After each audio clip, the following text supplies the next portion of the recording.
કહું તો હે નહીં, ના કહ્યું ન જાય, હાવર નાકે બીજ સાહેબ રહ્યો સમાય. નવી નવી વહુ પૈણીને આવી, સાસરે ગઈ. સાસરે ગયા પછી હાહુ અને વહુ બે મંદિરે પગે લાગવા માટે ગયા. પૂજાનો થાર વહુ કન હતો, હાહુબા આગળ હતો, વહુબા પાછળ હતો. એ તો હાહુ ની આગળ ના ધ્યાન મહારાજ, પાછળ રહેવું પડે. અને જેને આગળ પગ ભર્યો છે, પૂજાનો થાર વહુ કન હતો, વહુ પાછળ હતો, હાહુબા આગળ હતો. મંદિરના પગથિયા ઉપર હાહુબા ચડી ગયો, વહુ પૂજાનો થાર લઈને ન્યાચે ઉભો છે. હાહુબા એ ઉપર જઈને કહ્યું, બેટા ઉપર આય. હવે કહ્યું, બા ઉપર નહીં આવું. કે કેમ? કે મય બેઠો છે ને મારી હોમું જોઈને અહે છે.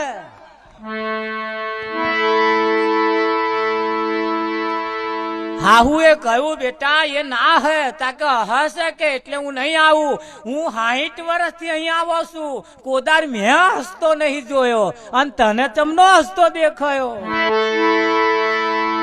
કે બા 60 વર્ષથી આવો છો ને હજુ હસતો ના દેખાયો હોય, શું કરવા આવો છો?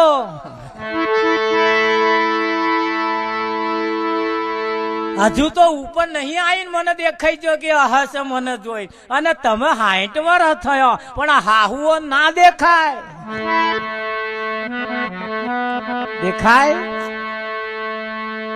એને સાહેબે કહ્યું, બ્રહ્મા ભી નહોતા, વિષ્ણુ ભી નહોતા, નહોતા નવલખ તારા, ઉસ દિન ભેગ હમારા. આ તમે જે હાહ લો છો ને, હાહ એ કઈથી લો છો? એ હાહ જે લો છો એ કોઈના બાપનો જણેલો છે? અને એના વડે ચાલે છે કે બીજા વડે ચાલે છે? આ હાહ તમારા બાપાએ નહીં ભર્યો મય. આ મોટા મોટા હાઈવે રોડ ઉપર જે ગાડીઓ જાય છે ને, એ ગાડીઓના ટાયરમાં હવા છે. અને હવા કોઈ ડુંડોપના ટાયર ની છે, ટ્યુબની? ના ના, કોઈ કંપનીની મય હવા ભરી છે. અને હવા વગર ના હેડે ગાડીઓ. હેડે? તા આ હવા વગર તો હેડે એવી છે. ના ના, તા આ હવા કોઈ બાપની જણેલી છે? હે? અને એટલે જ કહ્યું સાહેબે, સાહેબ સબકા બાપ હે, બેટા કિસી કા નહીં, બેટા હોકર ઉતરે વો સાહેબ નહીં.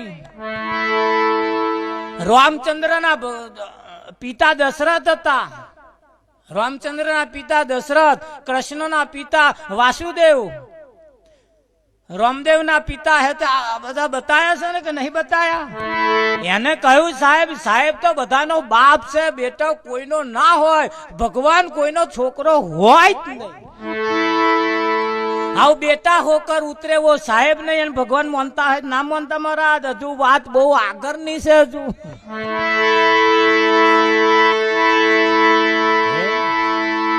ખરું કે નહીં? એ કોઈનો બાપ બેટો ના હોય શકે. આ તમે જે લોસો, આ બધું જે લોસો અહીંથી જે લોસો, એ કોઈના બાપની જણેલી છે આવા? ના ના, કોઈ હક કર્યો? આ મારી છે એવું કોઈ હક કર્યો? તાર આજની છે, કાલની છે, કેટલા દાડાની છે? આ તો પૃથ્વી નથી ને કશું નતું, ચિદારોનું આ બધું પડ્યું. અને અહીં લોસો આ કોઈના બાપની જણેલી ન હોય, અહીં કહેવાય એવું નહીં એ બધું. અને એટલે જ કહ્યું સાહેબે, હા કહું તો હે નહીં, ના કહ્યું ન જાય. ખરું કે નહીં વિઠ્ઠલ?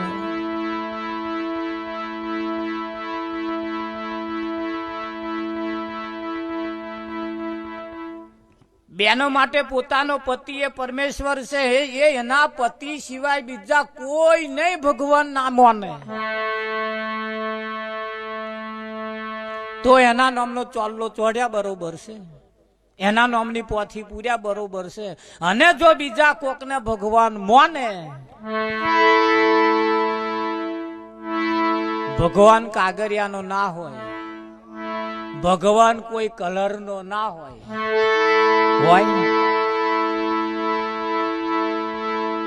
નાના હોય કેજો ભાઈ. ભગવાન ના શરીર ઉપર ટીલડી ચોટે જ નહીં. ચોટે? ના ના અમને ટીલડી ચોટાડો તો એ બધે આગળ આગળ આગળ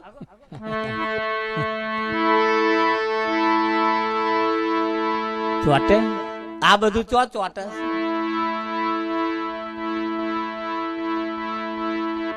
ભગવાનનો કોઈ ઘાટ નથી, પરમાત્મા અઘાટે રહેલો છે, જેનો કોઈ આજ દિન સુધી ઘાટ બન્યો જ નથી. હોનાનો ઘાટ ના હોય હોય હોનું તો જેમ છે એમ છે.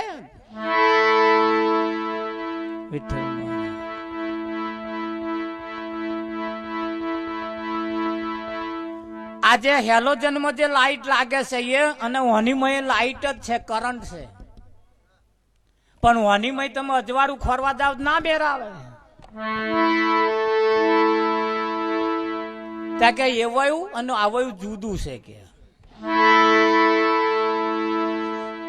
નારી નામાં ભગવાન છે, શ્રીમાં ભગવાન છે કે એમાં હા એ શ્રી નથી, પરમાત્મા કોઈ શ્રી નથી. તાર પુરુષમાં જે ભગવાન છે એ પુરુષ નથી. અહીં તો કોઈ પુરુષ નહીં અને અહીં કોઈ શ્રી નહીં.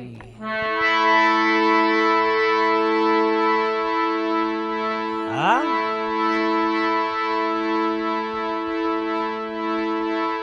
હું તો નથી રે પુરુષ નથી પ્રેમદાર,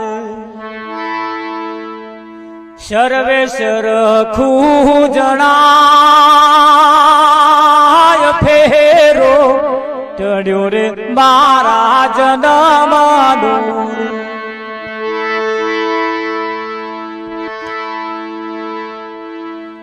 ભારતના બંધારણમાં બે જ જાતિ છે, એક સ્ત્રી જાતિ અને એક પુરુષ જાતિ. બે જ જાતિ છે. પેલો મને ત્રીજો ફણકો કાઢ્યો.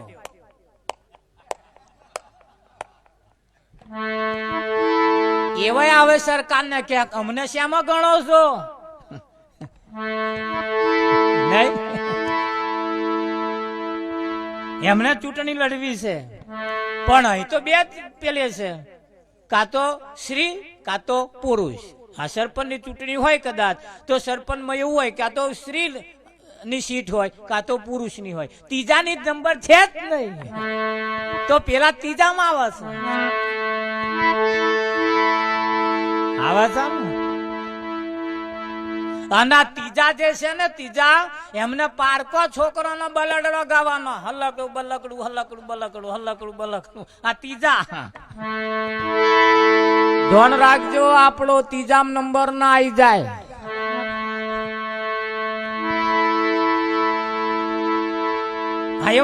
પારકો છોકરા ને હલકડો બલકડો હલકડો બકડો ખરો રે ગાય શક નહીં ગાય. એમનું પોતાનું તો હોય અને જિંદગીમાં નહીં થવાનું. પેઢીઓની પેઢીઓ જતી રહેવાની મહારાજ. પણ આ ત્રીજામ જેના નંબર આયા ને એમના કોદાર થવાના જ નહીં કોઈ. વિઠ્ઠલ મહારાજ થયા છે. ના ના એટલે ધોન રાખજો, ત્રીજામ નંબર ના આવી જાય તમારો.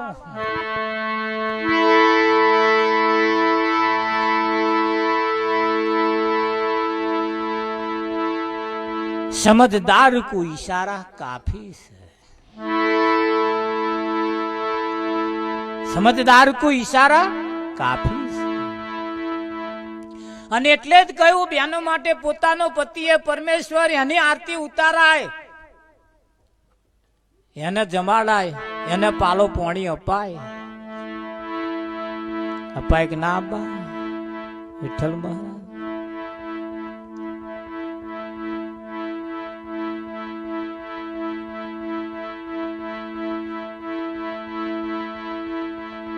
એની સાક્ષાત એની પૂજા થાય. લગ્ન થયા પછી કોઈ ફૂટે જઈને અગરબત્તી ના કરે, કોઈ ફૂટે જઈને દીવો ના કરે. એના પતિ સમક્ષ બેસીને એને પાલો પાણી આલે. અને એને પાણી જો ના લે ને ફોટે જઈને ગમે તેટલા પાલા નહીં લોટા મૂકી દે તોય કશો અર્થ નહીં. પોતાના પતિનું આજ્ઞાનું પાલન ના કરે પછી એ ગમે તે જઈને દીવો અગરબત્તી કરે એનો કશો અર્થ નહીં. પોતાના પતિની જો મર્યાદા ના રાખે પછી ગમે તે મંદિરે જાત્રા કરવા જાય, કોની કરે જાત્રા? શું અર્થ? કશો અર્થ કરો? આવે આઈ પાછા અહીં હખણો પટોળો ના લઈ આલે ને બીજે જઈને ચકલે ચઢાવે. કઈ માને પહેરાવા જાવશો તો? હે ઘણા ખરા ધણી ધણીઓની બે જણા ભેગો થઈને પા હારો પટોરો લાવે વિઠ્ઠલ મહારાજ અને પાછા તો જઈને મિલી આવે, તો જઈને બોધી આવે. અલ્યા તારી મતી બગડી છે. આ પહેરવા વાળા તો તું જેને ખોરું છું એ તો તારી જોડે છે, એને ઓઢાડી દે. પાછો બે જણા ભેગો થઈને તો લટકાવા જાય છે. કોને શીખવાડ્યું? પહેરે એવો છે તો આગળ કોઈ પહેરવા તૈયાર નહીં, અને નહીં પહેરે એવા તો લોકો એ તમારે આલે જ પાર રાખ્યું છે. કહ્યું છે ઉમરાવાળી રાજી તો ડુંગરાવાળી રાજી, અને ઉમરાવાળી જો જેદાર વિફરી તો ડુંગરાવાળી વિફરી. સમજી લ્યો. પાવાગઢ વાળી કાળકા તમારા માથાનો વાર વાંકો કરી શકવાની તાકાત એનામ નથી, પણ તમારી ઉમરાવાળી જેદાર કાળકા વિફરી જેદાર દારૂ સત્યાના વરી જવા.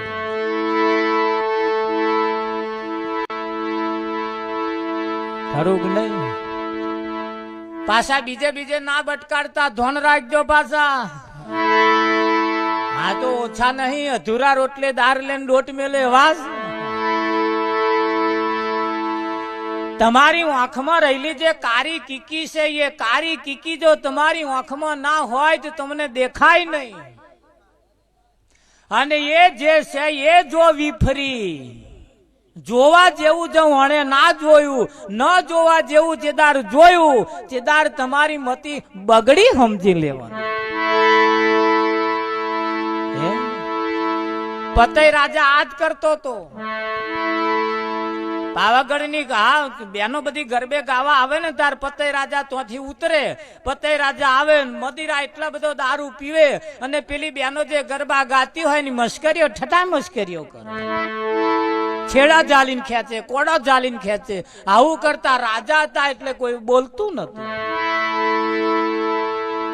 કેટલા વર્ષો ચાલ્યું. એમાં એક ભણેલો ગણેલો બોન આવ્યો. એમને વિચાર્યું કે મારું હારું આ તો ના ચાલે, કઈક વાની યુક્તિ કરવી પડશે. હોશિયાર બેને બધા બેનો ભેગા કર્યા અને એને યુક્તિ કરી, એને આ બધી ખેલ કર્યા કે આ પતય રાજાને ભૂલાડવું પડશે, અને ભૂલાડીશું નહીં તો આ વધતું જશે. એટલે એને મમ્મદ બેગડાના આમંત્રણ આલ્યું કે હવે પાવાગઢ ઉપર ચઢાઈ કર. હા, અને એને ચઢાઈ કરી અને આ બાજુ પેલો બન્યો એવો કારકા. ઇતિહાસ જયારે તપાસો તાર આવું હતું. આ તો નદીના કિનારે એક ભાઈ નાવા ગયો, એના હાથમાં લોટો હતો. હવે નદીની મય નાવા પડવાનું, નદીમાં નાવા પડવાનું એટલે લોટાની જરૂર નહીં. લોટા એમાં તો લોટા લઈને નાવા જવાની જરૂર. મારો ડૂબકી એટલે નહીં લેવાય. મને વિચાર્યું લોટાની તો જરૂર નહીં એટલે લોટો કિનારે મોલું તો જે હોય કોક લોટો લઈ જાય. એટલે લોટો એને શું કર્યું? ખાડો કર્યો. ખાડો કરીને મહી ઘાલ્યો ને ઉપર રેતીનો ઢગલો વાર્યો. રેતીનો ઢગલો વાર્યો. એને વિચાર્યું ઢગલો કોક ફંફોશે, કોક લાત મારીને વંછેરી નાખશે, લોટો ને આકરે લઈ જશે. એટલે એને શિવલિંગ બનાવ્યું. લોટો મય હંતાડ્યો ઉપર શિવલિંગ બનાવ્યું અને નાહવા પડ્યો. બીજો આયો મારું હારું શિવલિંગ બનાવીને નાહવા પડીએ, એમાં કલ્યાણ છે. તે બીજે શિવલિંગ બનાવ્યું. ત્રીજો આયો મારું હારું નાહવા જવું, મય નાહવું હોય તો શિવલિંગ બનાવવું પડે, એને બનાવ્યું. એકે કર્યું, બીજે કર્યું, ત્રીજે કર્યું, ચોથે કર્યું. જેટલા આયા શિવલિંગ.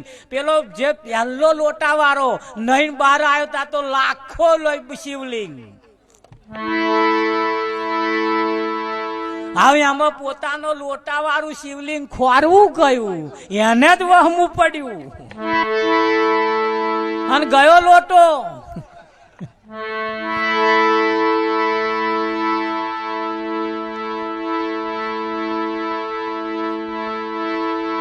બોલો, પેલાનો જેને ખાલી લોટો હાચોવા બનાવ્યું તું, પેલા અમને દેખા દેખી બનાવ્યું. અસલ જેને લોટો ખોરવા બનાવ્યું તું એનો લોટો ખોરવા ના રહ્યો. હવે કેટલાક ફેંદું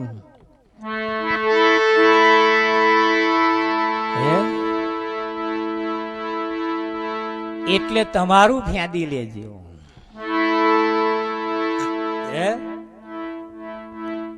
ગામના લોકો બધા ભેગા થઈને સંઘ ગયો. સંઘ લઈને ગયો ને પોત પોતાનું એક જગ્યાએ રોકાયા ને તો પોત પોતાએ ખાવા બનાવવાનું ચાલુ કર્યું. મહારાજ વલ્લો મેલ્યા ચૂલા ઉપર, વલ્લો મેલી બધા નદીએ નાવા ગયા. નાવા જઈને પેલો એની અંદર એક વાંધરો હતો, એને પોતાનું વલ્લું મેલીને ગયેલો ચૂલે. વિઠ્ઠલ મહારાજ નહીં ના આવ્યો ત્યાં તો બધા કેટલાય વલ્લો.